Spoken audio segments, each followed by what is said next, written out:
রাজ্যে ভোটের দিনক্ষণ ঘোষণা হয়ে গিয়েছে আর সেই তারপর প্রথম রাজ্যে আসছেন প্রধানমন্ত্রী নরেন্দ্র মোদী। উত্তরবঙ্গ থেকে তিনি তার প্রচার পর্ব শুরু করছেন একদম কোচবিহারের রাসমেলা ময়দান, যেখানে তার আজ সভা রয়েছে, যে সভার নাম বিজয় সংকল্প সভা।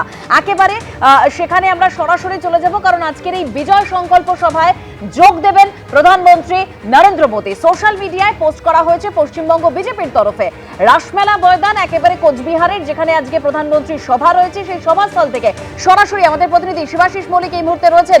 শিবাশিস, একেবারে সভাস্থলে তুমি রয়েছো, একদম মূল মঞ্চ তোমার ঠিক পেছনেই। একদমই দেবস্মিতা, দেখো এই মুহূর্তে আমি দাঁড়িয়ে রয়েছি বিজয় সংকল্প সভা। বিজেপির তরফে যে সভার নাম দেওয়া হয়েছে বিজয় সংকল্প সভা, সেই যে কোচবিহার রাসমেলার মাঠে যে সভার আয়োজন করা হয়েছে, সেই বিজয় সংকল্প সভার মঞ্চের সামনে আমি দাঁড়িয়ে রয়েছি। মূল মঞ্চ একবার রতন কুণ্ডুকে দেখাতে বলবো। নিরাপত্তা ব্যবস্থা খতিয়ে দেখতে আমরা দেখতে পাচ্ছি একেবারে কিন্তু পুলিশের উপস্থিতি, আমরা দেখতে পাচ্ছি কেন্দ্রীয় বাহিনীর উপস্থিতি, সব রকমভাবে নিরাপত্তা ব্যবস্থা কিন্তু খতিয়ে দেখা হচ্ছে এবং কোথাও যাতে কোনো খামতি না থাকে তা বিশেষভাবে যারা স্পেশাল প্রোটেকশন গ্রুপের যারা আধিকারিক রয়েছেন তারাও যেমন খতিয়ে দেখছেন, রাজ্য পুলিশের যারা আধিকারিক রয়েছেন তারাও তাদের সহযোগিতা করছেন। মূল মঞ্চে এবার ফেরত আসি। বিজয় সংকল্প সভা, আমরা এর আগে দেখেছি নরেন্দ্র মোদী যে 7টি সভা করেছিলেন পশ্চিমবঙ্গে, 29শে মে 2025 আলিপুরদুয়ার থেকে শুরু করে আর একদম 14ই মার্চ এই বছর ব্রিগেড প্যারেড গ্রাউন্ডে, কলকাতা ব্রিগেড প্যারেড গ্রাউন্ডে যে সভা হয়েছে, এই 7টি সভাতেই কিন্তু পরিবর্তন সংকল্প সভা করা হয়েছিল।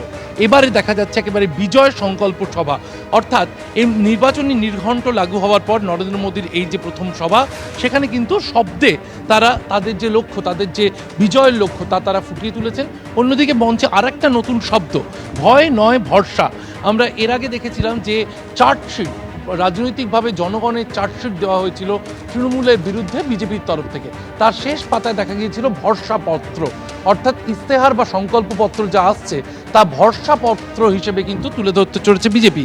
এখনও কিন্তু সেই ইস্তেহার বা সংকল্পপত্র বা ভরসাপত্র পেশ করা হয়নি বঙ্গ বিজেপি, কিন্তু এখন মঞ্চে যে ছবি দেখা যাচ্ছে ভয় নয় ভরসা, এই বার্তাই কিন্তু প্রধানমন্ত্রী আজকে তুলে ধরতে চলেছেন। একদিকে রাজ্য শাসক দলের বিরুদ্ধে বিভিন্ন দুর্নীতি, বিভিন্ন অপশাসনের অভিযোগ তারা যেমন তুলে ধরবেন, ভয়ের যেমন অভিযোগ তুলে ধরবেন, তেমনি অন্যদিকে বিজেপি এলে ভরসা করতে পারে রাজ্যবাসী, এই বার্তাই কিন্তু প্রধানমন্ত্রী নরেন্দ্র মোদী আজকের এই সভা থেকে তুলে ধরবেন। অন্যদিকে পাল্টানো দরকার চাই বিজেপির সরকার। গত 17ই জানুয়ারি মালদার সভা থেকে প্রধানমন্ত্রী নরেন্দ্র মোদী যে স্লোগান বেঁধে দিয়েছেন, যে স্লোগানকে সামনে রেখে এই 26-এর ভোটে যাচ্ছে বঙ্গ বিজেপি, সেই বিজেপি কিন্তু সেই পাল্টানো দরকার চাই বিজেপি সরকার স্লোগানকে সামনে রাখছে। এখনো পর্যন্ত নিরাপত্তার জন্য জনগণকে মাঠে ঢুকতে দেওয়া হচ্ছে না। এই যে কোচবিহার রাসমেলার মাঠ, এর আগে 2 বছর আগে এখানেই সভা করে লোকসভার প্রচার শুরু করেছিলেন পশ্চিমবঙ্গে প্রধানমন্ত্রী নরেন্দ্র মোদী। 26-এর বিধানসভা ভোটে নির্বাচন নির্ঘণ্ট লাগু হওয়ার পর সেই মাঠেই কিন্তু সভা করছেন। যেহেতু এই মাঠটা একেবারেই পাঁচিল দিয়ে ঘেরা, জনগণকে কিন্তু এখনো পর্যন্ত বাইরে রাখা হয়েছে। 12টার পর তাদের ঢুকতে দেওয়া হবে। স্থানীয় সূত্রে যা জানা যাচ্ছে তাতে হাসিমারা সামরিক ঘাঁটিতে অবতরণ করবেন প্রধানমন্ত্রী নরেন্দ্র মোদী আনুমানিক 2:30 বা 2:45 নাগাদ। তারপর সেখান থেকে হেলিকপ্টারে তিনি আসবেন কোচবিহার হেলিপ্যাডে। কোচবিহার হেলিপ্যাড থেকে কিছুটা পথ তিনি কনভয় নিয়ে আসবেন এই মাঠে।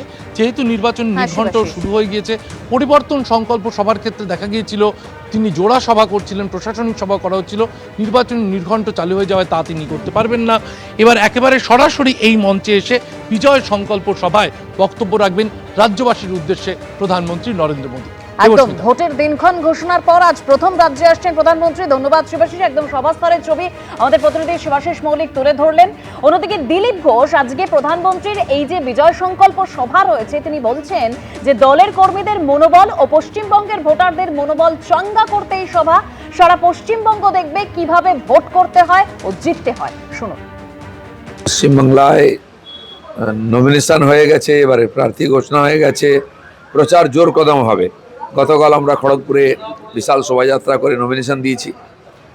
সর্বভারতীয় নেতারাও আসছেন, মুখ্যমন্ত্রীরা আসছেন, মাননীয় প্রধানমন্ত্রী এবার নেতৃত্ব দেবেন, তিনি আসছেন। সারা পশ্চিমবাংলা দেখবে এবারে ভোট কী করে করতে হয়, কী করে জিততে হয়। তা করার দরকার এখানে মনোবল বাড়াবার জন্য। মমতা ব্যানার্জি এখনও ভয় দেখাচ্ছেন লোকেদেরকে, বিজেপিকে চ্যালেঞ্জ করছেন। এখানে নির্বাচন কমিশন থেকে আদালত তাদেরকেও চ্যালেঞ্জ করছেন। সেজন্য সাধারণ বাংলার ভোটারদের মনোবল বাড়াবার দরকার আছে, যারা তারা বেরিয়ে গিয়ে ভোট করেন। প্রধানমন্ত্রী নেতৃত্ব দেবেন নিজে এসে তাতে। এবিপি আনন্দ, এগিয়ে থাকে, এগিয়ে রাখে।